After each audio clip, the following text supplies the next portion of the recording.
What's up, world renowned family? Welcome to the 2-6 Neil O's Jr., your host, and we have a very special guest with us today, Avril Cherasard. Good morning, ma'am. Good morning, Mr. World Renowned. How are you? I'm doing and fantasticer and better than you are. Maybe that's not true, but I'm doing good. Well, I'm doing just as awesome and fantastic. So thank you for All right, having me. so it's an absolute pleasure. So here's what we're going to do. I want to let the audience know what we're going to do. You and I, we're just going to have a conversation, and we're going to let people listen in. We're going to let them eavesdrop or ear hustle because I think they're going to pick up some great stuff from you today. So first, Avril, I want to know, who are you? Who is Avril? Okay, Avril Cherasard is a combination of grit, generosity, compassion, and love. That's who I am as a person in my being. I was born in Nassau, Bahamas, and I was raised by a single mom of 6 kids. And I like to tell this story specifically so people can get an understanding of my journey. When I was 15 years old, I had a conversation with my mom. I was trying to introduce her to my little boyfriend. And I took him through that little alleyway to where my house was in the Bahamas. And I said, Mom, this is my boyfriend. And my mom looked directly in that young man's face and she said, This is my daughter, and she has dreams. And it was so profound for me because she is the epitome of love, commitment, and dedication. And when she said that, that spoke to me. 1 year later, at 16, I was leaving my mom's home, leaving my 5 siblings to come to the United States to start what would be a whirlwind of a life. And I couldn't ask for a better life up to this point. And she's the reason that I kept my head in the game and focused to get where I am today. So we don't even have to ask who your role model is. Mama is that That person. lady. She's the one that is role model, cheerleader, support, the why behind a big part of who Avril is today. Is that correct? A phenomenal woman, phenomenally. That's Judy. Okay, now I asked, who are you? You didn't mention Mm-hmm. some very important things, right? You didn't mention amazing wife, right? That. Killer mom, right? So I know that your son, like Mm-hmm. Jr., he's just like, oh, my mom is the best, and I know he ain't supposed to brag and say favorite, but he's like, my mom is better than your mom. Jr. and I have Good. had conversations, and I almost put my hands on the kid. He's like, my mama better than yours. I said, boy, you don't know my mama, but I know he is, and she's pretty cool. You are a leader, right? And then this is one where I think that underneath all of that, wife, mom, leader, daughter, sister, friend, there is one that is servant, right? Absolutely. And so here's what I want to do, and we're going to talk about some of how all of those titles play into who you are. But that's this whole idea of servant. Why is servanthood and being a servant so important to you, and Mm-hmm. where did that come from? So, this is the continuation of who I am. So, when I landed in this country at 16 years old, I landed here without family. I slept on a lot of couches, a lot of women's couches, because sometimes I was not secure in where I would be staying. So it developed in me a heart of gratitude. And I was so well served by these women who, at different times in my life, allowed me into their home. People who, out of the kindness of their hearts, made sure that I continued on the journey to where I wanted to be education wise as well as career wise. So I naturally put on an armor of generosity and gratitude. And that led me to be a servant because I was so well served by so many people in the community that I built around me for security. And I like to be that same beacon for everyone else who I run into, for the community at large, because service shows my gratitude. And so I But give back. Avril, here's where I want to jump in, right? You say your armor of service and gratitude. In Mm-hmm. today's world, those can be seen as soft and weak, right? But No. you wore these things, right? I'm going to serve. I'm going to be Mm-hmm. grateful. I'm going to show appreciation. How do you, or how is that you identify service and gratitude as an armor and not as a weakness or something to hide behind, but something Mm-hmm. to embolden you and to help you go out? Attitude of With an attitude of service, you have to have some layer of fierceness, because servant leader also encompasses the word leader. And so you can't be a servant leader if you're not fierce enough, because you need tenacity to lead. And so to lead and serve at the same time, which sounds like a dichotomy, but it is absolutely not. To be in a position of leadership, you have to understand the needs, wants, and conditions of the people you are serving as a leader. So you have to have been in that position and can understand and replicate and take charge of what you're taking care of as a leader. And so, no, I find that as, like I said, is an armor of leadership that I put on to serve. Okay, now you've mentioned a lot of things, and we've only been doing this for a few minutes already, and I know that our audience, they're going to say, man, I need to figure out who Avril is. I got to get connected with her, and we'll have all of Avril's contact info, how to follow her. We also did not mention realtor, so business owner, business lady, right? But then there's one that we're going to get into a little bit later. Well, no, I'm gonna drop it now. So you are running for the Miramar Commission seat number 3. So we're going, girl, come on, don't play. She said, look, That's me. she said, be ready. So first of all, I can tell you're an ethical realtor because your photo, your headshot actually looks like you. It's not going to Thank be you. any. That this part, right? Indeed. Okay, Indeed. so let's get to it. With everything that you've said, I want to, so Jim Rohn said that if you don't know where to start, start at the beginning, right? Mm-hmm. And so you mentioned something. 16 years old, Avril is saying, "Hey, I'm going to chase this thing." So we did not mention the term immigrant, right? But you saying, "Hey, mom, I want to go and do something," and your mom already knows, "Hey, my baby has a dream. She's got to do this." What is it like for you? And you're saying you come here with no family. So your support, your rock, your why, your cheerleader is saying, baby, go be great. Go do this thing. We're going to support you from here. We're going to, pray and trust and believe, but you're going to have to go there. And you're going to have to figure that out on your own. What does that look like at 16 years old? What does that feel like? Because many of us, we hear about it, we read about it, but we don't know it. And so could you just describe that for us?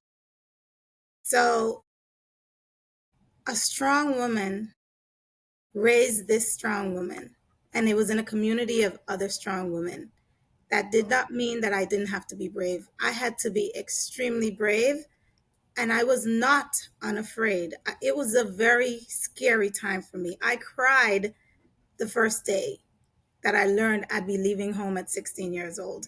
But I knew the plan that had already been charted for me, and faith in God really, really, really helped to strengthen me as I left what I knew to be the only world that exists, to come to this big country as a impressionable, sassy, scared 16-year-old. Same time, right? All at the Impressionable, same sassy, time. scared, All at the but but same but but time. still a baby, right? And Very then much a having to be baby. bold at the same time. Bravery and boldness had to have been the catalyst for me to be able to say, this is actually happening, and I have too many people counting on me for me to mess this up. I had an obligation to do well just because of where I was coming from. And do well you have, and not have, and you are doing well, because I know this is a progress. This is a journey that we are not counting this as a completed race yet. So I was going through, as I often do when I'm looking at my guests, I saw something that you posted recently. You went to a Faith Evans concert, right? And first of all, shout out to Hubs for making this happen, right? And so there's nothing like having a strong support, someone who could stand behind you, beside you, in front of you, all at the same time and different times, whatever those times call for. So I want to give a shout out to husband. Yeah. What does it mean to have a partner, to have someone who believes in you? Oh, come on, girl, I see it.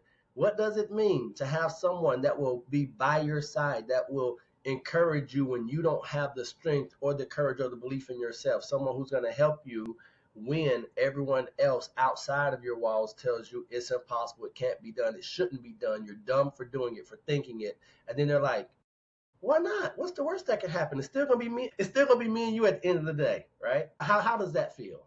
So this is the part of the interview where I'm glad I have a random piece of tissue here because you're going to end up getting tears out of me. Listen, that man, Roland Sherazard, and I've said it verbatim just like this, he is my sanity. And he's been my sanity since I met him. Remember, I told you that sassy 16-year-old who was probably a little angry at the world, a little, you know, a little rough around the edges just because of the situation that I was coming out of?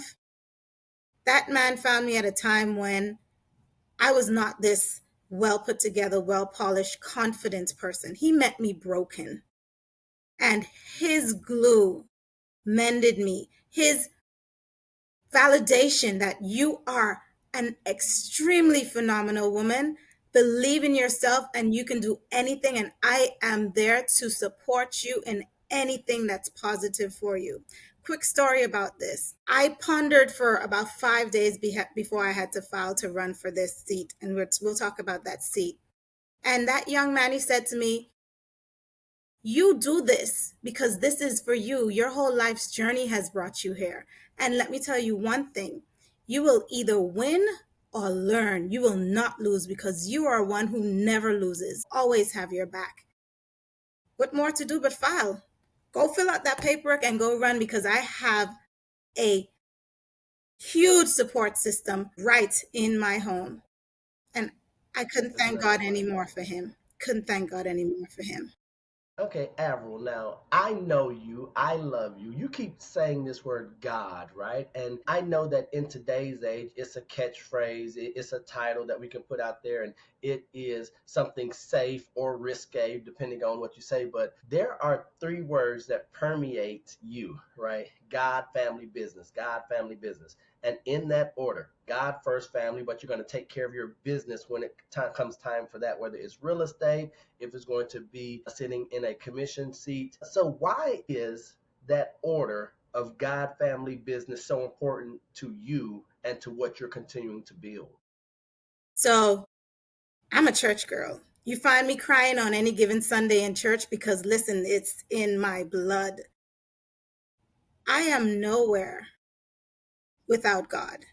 That 16-year-old who came over here, listen, if human trafficking was as prevalent in 1997 when I came to this country, I would have been a statistic. It is only, and I've said this since then, I have angels. And if I don't give God thanks every day for the protection and guidance that I've had from that point to this day, I'd be a fool. God first in everything. That's why I'm here. That's what's Family, up. family, just human forms of angels that God has placed me into their mix because I am the least among them, I can tell you. I'm the least among them. I thank God I had an opportunity to leave my country and I make them very proud, but I still feel as though I have them to live up to because they are also very phenomenal people. God did very well when he placed me on this planet because he placed me into my family. And And then business. business, listen, you got to have the man, you got to have the message and the machine requires money. You got to have a heart for what you do so that you can be prosperous in it, so that the good works you intend to do, you don't have to beg for it, you don't have to ask too long, that you can take care of the blessings that you want to give out. Got to have the business right and you got to do the business well, and I believe in excellence in real estate, and that's been Excellence, excellence in excellence in real real estate. estate. Come on, girl. Absolutely. Excellence in real estate. And I've been blessed in the business and I've been blessing people ever since. So there are a couple things that I know about you. You are not all talk. Now you're not afraid to talk when talking is necessary to let people know, yes, I'm doing this. I am executing. I am excellent in real estate. You're going to see the results. But then also the reason why the Faith Evans concert came up, you mentioned the last song that she did, right? And where you reflected back from being the barefoot girl in Nassau, Bahamas to being here in this big US, seeking a commission seat, serving your clients, being on realtor boards. I forgot to mention that Miramar, so Miramar has your heart, right? I forgot to mention, ladies and gentlemen, that Avril was recognized as one of the progressive women of 2018. So she's not a flash in the pan. She has years in this and serving the community. So, what does it feel like? What do you think about when you look at where you are right now on this journey as opposed to where you started? I know there's gratitude, I know there's appreciation, I know there's also some like, wow, I can't believe we're here. But is there that sense of, I'm not there yet? There's still a lot more to accomplish. Listen, the story of my life, and I can only ask that God has predetermined for it to be a long life, because I want to continue achieving and giving and reaching heights that I could not imagine with God's help. I like to say when I get to a position that I know I've worked hard for, that I earned it, because everything is measurable and your efforts can be measured. They say when you create goals, they need to be SMART goals. And one of the letters in that is measurable. When I take on a task, I come from a very academic background, so I like to get A's. My name begins with A. I don't believe in anything past that. I like to make note of Hold on, progress. Avril, A, listen. A plus, A plus. We could not be friends growing up, cause you'll be like, he with them You lower gotta end. grades. And You he'd be gotta like, no, end. I ain't even talking about that. I'm talking about the grades on my report card. They would have been like, you would have been like, I'm the one that made the top half possible, So they'd be like, oh, he's got a good personality, but he is not an academic. Look at Neil. Look at Neil now. Listen, grades aren't everything. They were very, very important to me. But no, it takes all types. It takes all personalities. It takes all skill levels and educational levels. So yeah, Neil, we would have still been friends. We would have cracked jokes, but I would have gotten an A in that class. Everyone would be like, shh. I'm like, man, Be she's friends, but I quiet. gotta go get my A. Keep going. I'm sorry, ma'am. Look. See. This is how it would have been in class, and And you I'm so see, sorry.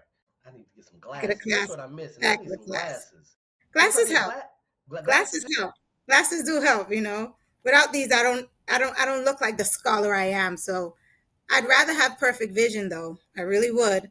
But I'll take the glasses because they're signature. So those are actual like prescription necessary. They're not just aesthetic. I don't know if I could read Hey, your big come and on, bold come name on. right now Quit without playing. these. These Quit are playing. unfortunately required. Okay, all right. Keep rolling. I apologize. I digress. No, but everything that I've earned is because I set a specific target to acquire. And I believe in making sure that I can say, mission accomplished. Mission accomplished. And like Roland said, either you win or you learn. So there's no loss in the process. I don't count anything as a loss. I'm a sponge for information, I'm a sponge for knowledge. And so setting higher and higher goals is just a part of my journey. And I know there's a lot more left. God Now, has. here's what I see and I witness and I know. And I mentioned I had some time with JR and we were sitting there having conversation. And so this is where I joke about my academics, but my mom and you are a lot alike, right? In the fact that, hey, we're not going to play about you doing what needs to be done. We're going to play and have fun. But when it comes times for business, we're going to execute. But here's what I see, that not only now as you're campaigning, but for years, education has been a very big deal to you, a high level of importance. And it's not where you're out here talking about how smart you are. You're in schools, you're with organizations, you're out there volunteering, bringing attention to the highs and the lows of the education system. Like, if we improve the quality of the schools, we improve the quality of the communities. Why is that so important to you? Well, I'm gonna take a small political stance also on this, and then I'm gonna go down to the mom. Taxpayers, they pay into a school system, and they put a lot of trust in the school system to make sure that their kids have the tools, have the setting, and have the teachers to make sure that their kids can excel in their education, so that academically they do well, and post academic they strive. We don't take advantage of the opportunities to have conversations with the major players for our schools, our school boards, our principals, our PTAs, then we're not being as effective as in making decisions for the programs that do serve our children. We have to be vocal and we have to be informed and we have to be involved in the process because decisions are being made that affect your kids today on a local level. And so involvement is critical so that you can be a voice and an advocate for your child, which I have always been. My kid would not be one of the kids you would walk into the school and you would say, I bet he's the smartest kid in the school. So let's make sure that there are programs to serve him. Let's make sure that he has extra push for his academics because he can do it. I had to be that advocate for my son because in a lot of the schools, they didn't have something set up to take care of a high achieving, gifted kid. And if I had not pushed for it, he would not have even had the label because it wasn't noticed. So being that voice for your child to get the tools and the academic support for them to shine and excel is extremely important. I had it growing up and I would have no less for my child. And so I pushed Thanks. for it for him. So, Avril, I do want to jump in here Mm-hmm. because I know you're advocating for your son and others' children. But here's what I want to ask you. What do you say to the parent, to the mom and dad? Maybe it's the guardian and it's they're raising their niece or their nephew and they're overwhelmed with life, right? And they're saying, Avril, I love the idea of being engaged, but I'm stressed at work, right? I don't have time to make it to meetings. I'm doing the best I can. They're doing their homework on computers and I don't know what to do. What do you say to someone like that who wants to do better, but oftentimes there is either a gap in time and attention or just resourcefulness for them to help their kids excel? So one thing I would tell you, and this is really a huge push to encourage, this is a whole different time we're raising our kids in. We are pulled in so many directions with our jobs, with keeping a roof over our heads, with the cost of living just in 2025. And sometimes, yes, we make our children's education something that's allowed to be on the back burner and less of a responsibility.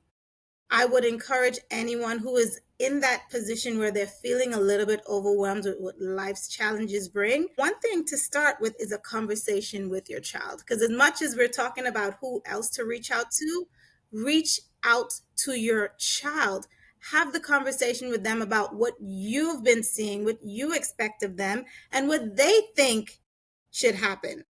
Hold on, Avril. This is something different, right? Because we weren't raised this way, right? I know, We're not I going to have know. a conversation with a child. The child, we don't care what they think, and Mm-mm, you're saying mm, totally different. And I agree with you. Why yes. is this? So keep going. Why is that part is going to be the first thing that you're going to That's the the first first step? thing. That's the first step because one, it would awaken in you something that says, I need to prioritize this. So, you mentioned a lot of stuff is overwhelming. Hearing from the mouth of your baby that one, they don't feel like they have enough books, they don't have enough time in the library, or they don't have enough time getting tutoring in the school that they should, or help with homework. Hearing it from your flesh and blood that they have needs that are unmet by the school system that you pay taxes into. If you're a natural mom or a natural caregiver or a natural dad, you don't want to hear your kid verbalize to you a deficiency that you don't take the extra initiative to see how you can get to the bottom of it. Hearing it from them, I think, should be the catalyst for you to find time, to make time, to reach out to that one special person within that school who can be an advocate for you. I can't come to every PTA meeting, but can you connect me with the assistant principal? Because I need to find out what the school has that I can actually do after my work hours. Who can I reach out to at the school board so somebody can pay a little attention to this issue going on that's affecting my kid in his classroom? Hearing it from your kid makes you or should make you prioritize that deficiency and seek out a resource within the school system, within the school board, within that actual school your kid goes to. That's fantastic stuff. I knew you were the right person to ask because I know that you are engaged. Now, I want to pivot just a little bit. Why real estate? Right? So what is it that, because I know you've done well in school, you got degrees, and so why real estate? So Roland's ears must be ringing. Shout out to Roland. He's on a trip to Colombia. So his ears might be ringing, but let me tell you, when I had my son, I was still working for the Florida Department of Health. I was a medical disability hearing officer. And in that job, I was taught that the customer, the client, their needs are paramount. There's no self, it's all customer service. When my son was 6 months old, I realized I was missing a lot of his first. You know, kids are really moving fast at that 6 months to 1 year age. And my husband said, I work in real estate. He did foreclosure defense and all that fun stuff. And he's like, I know a whole lot of people who are killing it in real estate and they're half as smart as you. You would have time to you'd have time to take care of your son. I'll help you out with clients. I'll help you get boosted in this field so that you can be comfortable being self-employed because he comes from a family of all entrepreneurs. They don't believe in They being. said, man, Yeah, we not finna ask nobody but us, and we are tough bosses. Come that's what on. they believe. So his inspiration to go ahead and get involved in real estate, and it ended up coming so full circle because remember I told you I was very home insecure when I got to this country, slept on a lot of couches. Helping people to find home ownership is so close to my heart because I have been on the verge of homelessness more times than many people I know. So the satisfaction, it was like a bell went off. And as I started to help more people and I hear the stories of how grateful they are, how happy they were, how mystified they were about the process, but we made it look so easy. It's because it came from a place of generosity, gratitude, and giving back. That's why I've been successful in real estate because I do it for the right reasons and I do it the right way. Good stuff. With that armor of service and gratitude that Absolutely. protected you and helped you get through your early years is continuing to carry you. Now, I want to ask a question, and you mentioned Roland, but he might not be the answer to this question. Let's Okay. see. What is the greatest advice or the best advice you've ever received? Is it to get into real estate, or what was the best piece of advice you've ever received? The best piece of advice I've ever received really ends up sounding very cliche, but my grandmother said to me, don't you, and this is my grandmother from Exuma, Bahamas, don't you ever let anyone tell you that anything you put your mind to, you cannot achieve. You are capable of anything you can dream of. At what age did she tell you that? Around what She, age? Do you remember? this may have been around 12 or 13. Okay. And it 12 stuck or and you still 13. remember it today. Absolutely still stuck.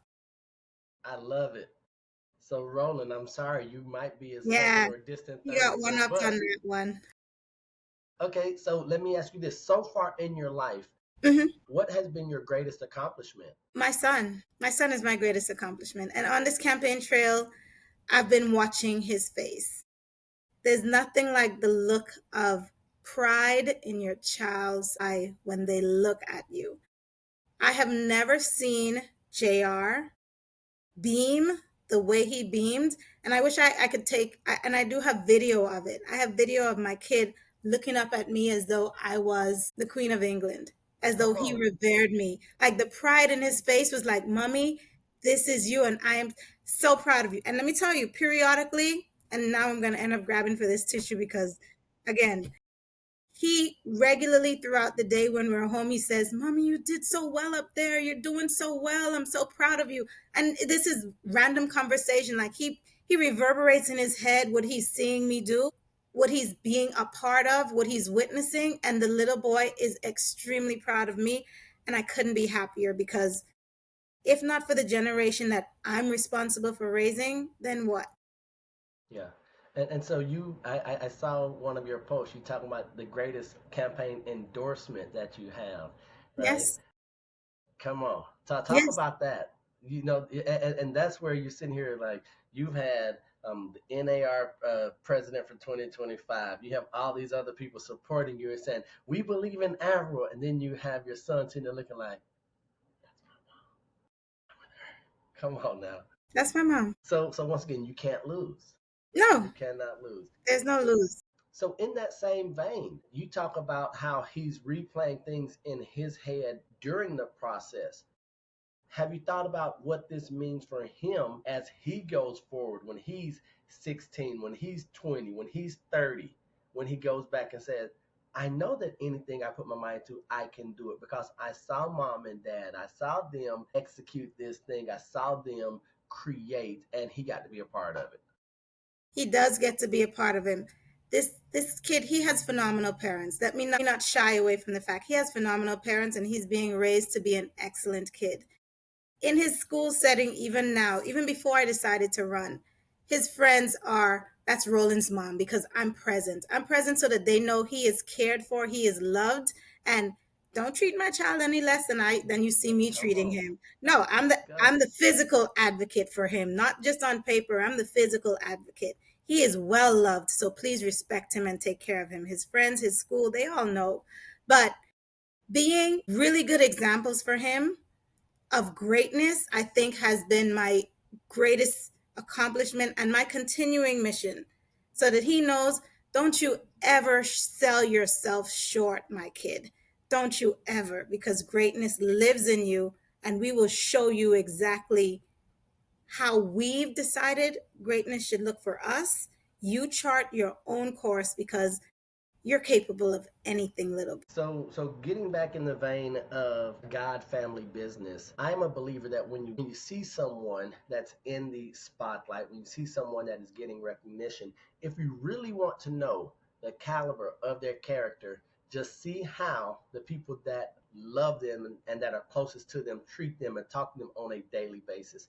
So when we see your son and your husband and your friends interact with you and proud of you, what does that mean to you to see your support, your people who are with you when the doors closed and the outside world does not know who you are? What does it mean to you to see them through this process of campaigning and continuing to run a business, continue to be friend and leader and servant and wife and mom, and they are still saying, hey, this is really who she is. This is 100% Avril. This is not a facade. This is not a show. It's so validating. It's so validating. And I've been telling people I'm not big on makeup, but thank God I don't usually wear makeup because I've been crying so much, Neil. The gravity of this, I've been crying so much because you can't take anything for granted. You can't take Amen. support for granted. I've learned in this campaign, on this trail, you have to understand who is in your corner because some people you expect it to be are not. And so I don't take it for granted when somebody walks up to me and say, Avril, I got something in the mail. You know I'm rooting for you, right? You know I love you and I'm happy that you're doing this. I saw this. I saw this coming. I could tell this is something you would have done because it only flows from who you are. Tears falling, tears falling. Listen, I'm not prepared for this. I'm not prepared for it. It's overwhelming.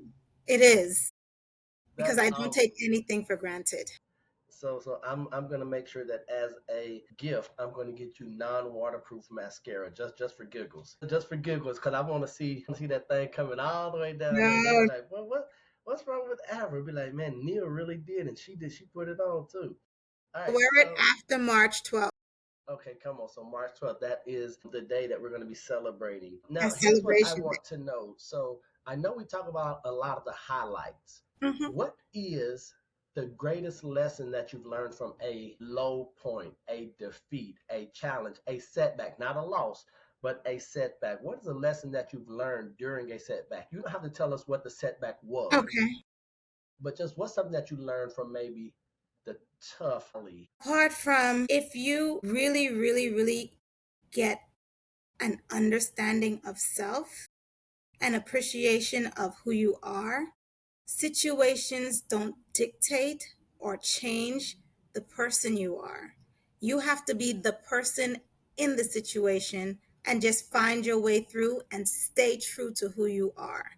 I believe genuineness is more powerful than people talk about. Self strength and understanding yourself and loving the person you truly are gets you through so many battles because it means you will not compromise. And I've been in situations where compromise was the easy way out, but integrity matters more to me.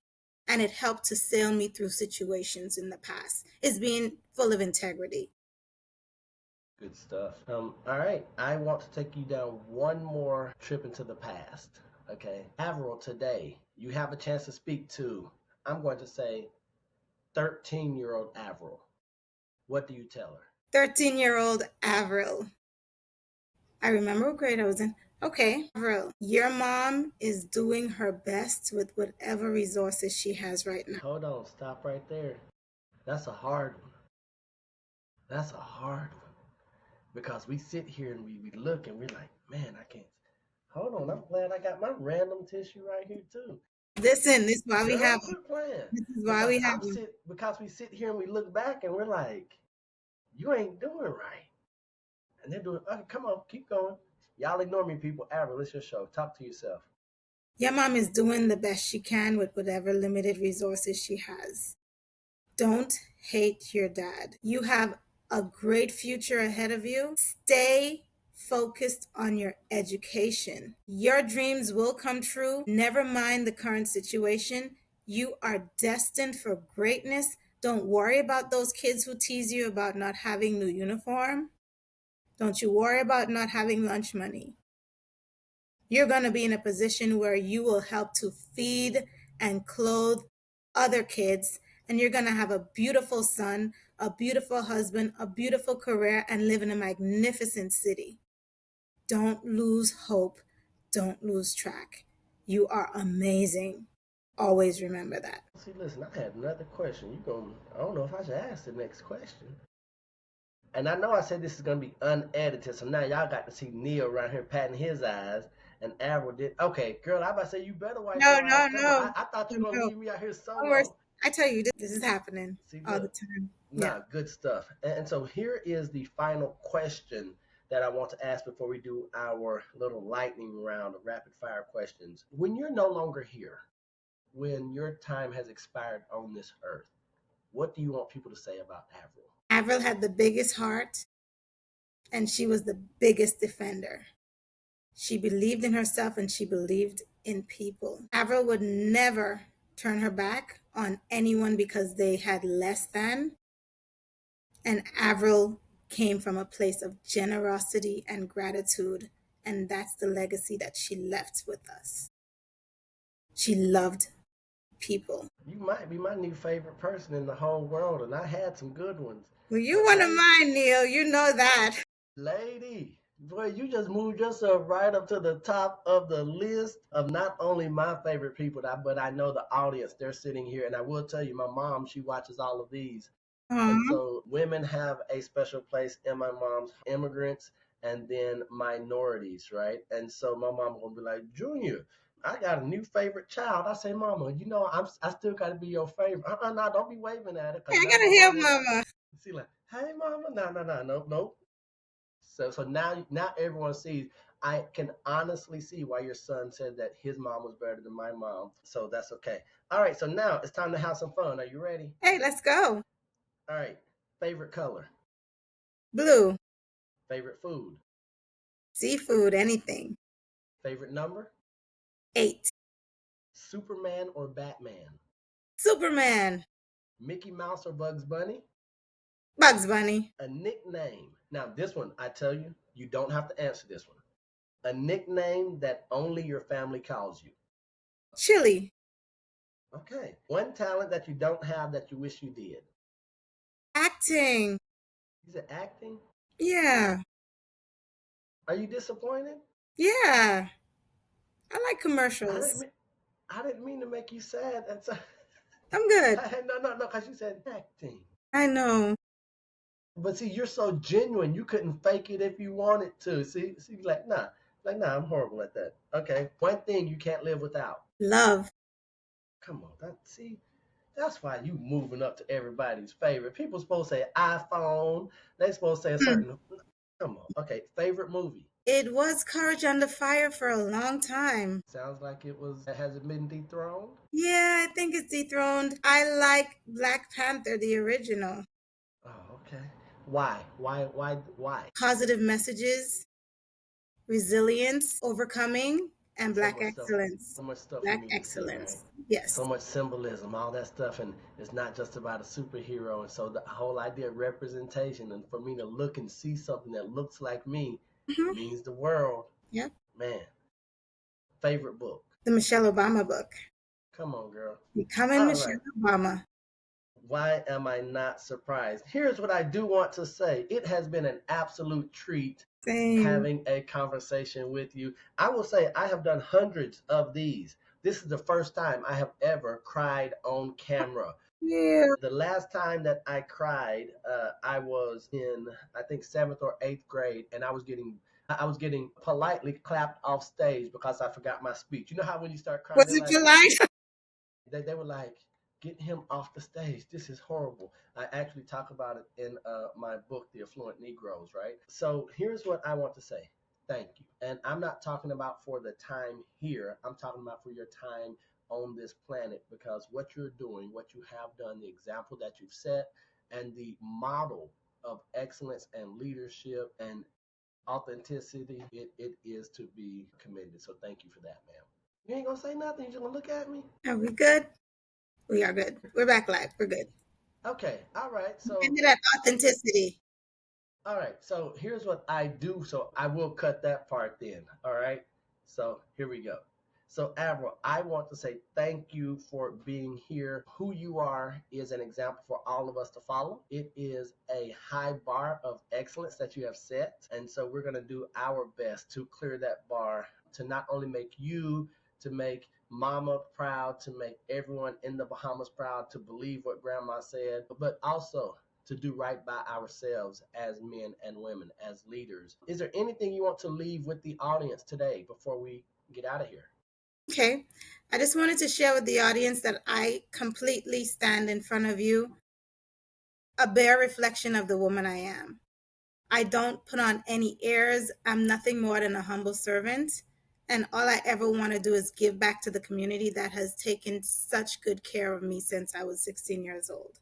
I want to just continue serving and leaving the legacy that I intend to leave, have my mark, and be an example for my kids. I love everyone, and I just want everyone to continue praying for me, for my strength, and for my blessings to continue flowing so that I can flow more blessings out to everyone else. Man, see, it doesn't get any better than that. That's why when Avril and I get together, it's always a good time. We're always trying to outserve each other.